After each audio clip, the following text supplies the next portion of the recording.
Bernard Collat, bonjour, je suis tout d'abord plus que ravi de vous accueillir à la ferme familiale Courbet des Flagey, où on a la joie d'avoir monté une exposition qui va s'ouvrir courant janvier selon le contexte sanitaire. Donc cette exposition Courbet caricaturée de la barbe au sabot, et vous nous faites l'honneur de nous prêter plusieurs œuvres pour cette exposition, et je tenais déjà à vous en remercier. Bernard, on a souhaité vous faire cette petite interview, ce petit entretien, pour aborder avec vous déjà votre passion de Courbet. D'où vient-elle et est-ce que la caricature a pour vous quelque chose de supplémentaire?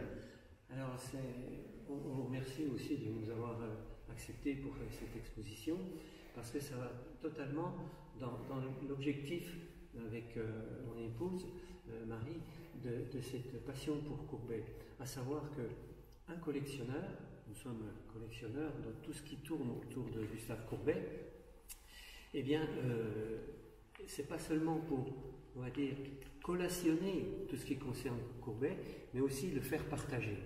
Et ça, nous, c'est les premières rencontres que l'on a faites autour de Gustave Courbet, justement, c'était surtout ça, c'était de rapatrier, on va dire, beaucoup de documents qu'on a pu trouver de par la France, mais aussi de par le monde, car nous avons par exemple des catalogues de collection de la collection de Khalil Bey, où il y avait les œuvres de Gustave Courbet.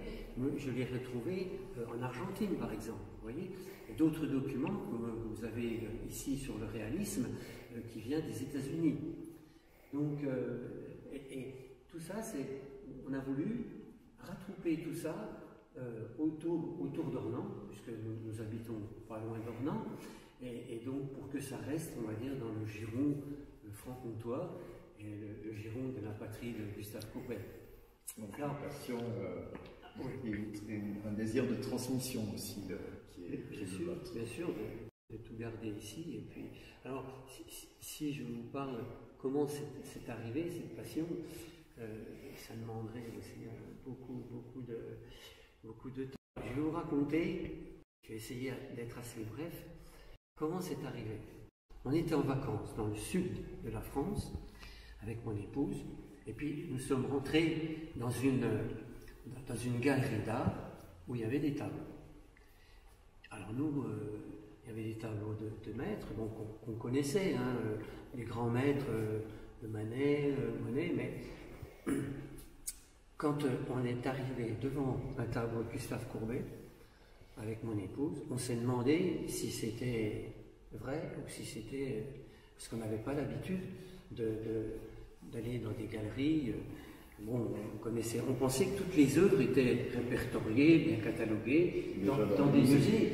Hein. Bon, il y avait des collections particulières, mais on ne les voit jamais, ces tableaux.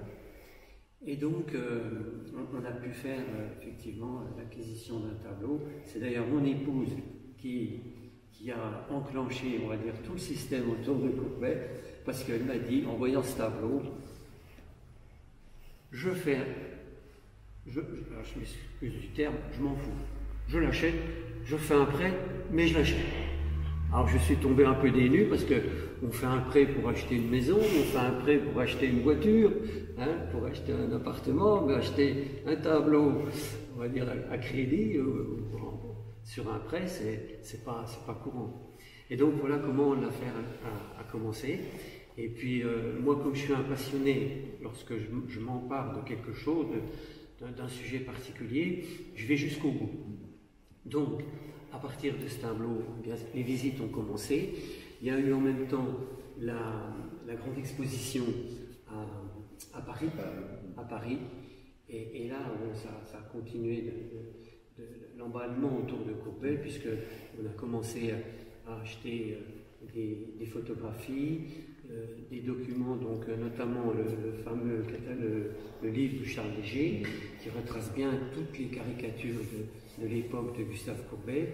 Et puis, on a pu faire l'acquisition de lettres, une lettre en une seule page de Gustave Courbet, puis quelques années plus tard, une lettre en 4 pages, notamment sur l'exposition universelle de Besançon, qui à ma connaissance, je découvrais aussi. Et c'est ce qui est bien dans cette passion autour de Courbet, c'est qu'avec mon épouse, on a découvert à chaque fois plein de choses. Tous les documents que vous avez la joie et le bonheur de collectionner, il y a aussi des caricatures. Et c'est le sujet de l'exposition. Tout à fait. Et c'est une œuvre aussi que vous souhaitez aborder avec nous, une œuvre de votre collection, oui, et qui vous tient particulièrement à cœur. Et voilà. Alors, pourquoi cette caricature? Elle me plaît, je veux dire, un peu plus que les autres, hein, bien que les autres, hein, la caricature, c'est toujours quelque chose qui prête à sourire, voilà, j'aime bien cette façon de dessiner, de croquer les gens, puis de leur donner les traits, d'exagérer sur un trait particulier qui fait que c'est la caricature, quoi.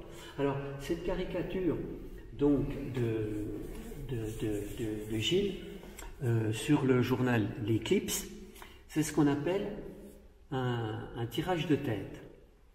Alors, je vous montre simplement la différence entre cet exemplaire-là, qui est un tirage de tête, et un exemplaire du même journal, L'Éclipse, mais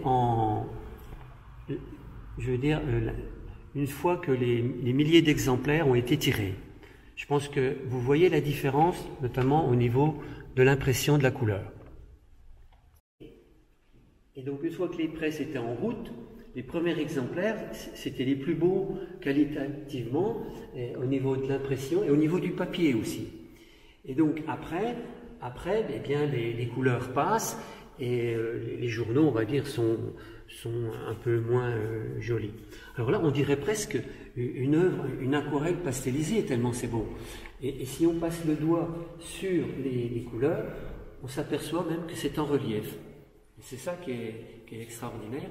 De plus c'est aussi un journal qui est très très rare, puisque là où j'ai pu obtenir cet exemplaire de l'Éclipse, le libraire, un libraire de livres anciens, eh bien, il m'a dit dans sa carrière, et il avait déjà pas loin de la soixantaine, dans sa carrière, eh bien, c'est le deuxième exemplaire qu'il a vu et qu'il proposait à la vente. Donc vraiment, j'ai eu la chance de pouvoir l'acquérir, parce que je m'aperçois que c'est un exemplaire vraiment unique et extraordinaire. Et nous, grâce à vous, voilà, on a le plaisir de l'exposer et de la montrer au grand public. Et ça, moi aussi, je suis vraiment très très content, parce que j'allais dire, pareil pour cette œuvre-là, parce que dans l'exposition, on va s'apercevoir que toutes les caricatures sont là, et donc, mais celle-là, elle est en tirage de tête. Voilà. Merci beaucoup Bernard de J'espère nous faire partager votre passion oui, parce que communicative. Voilà.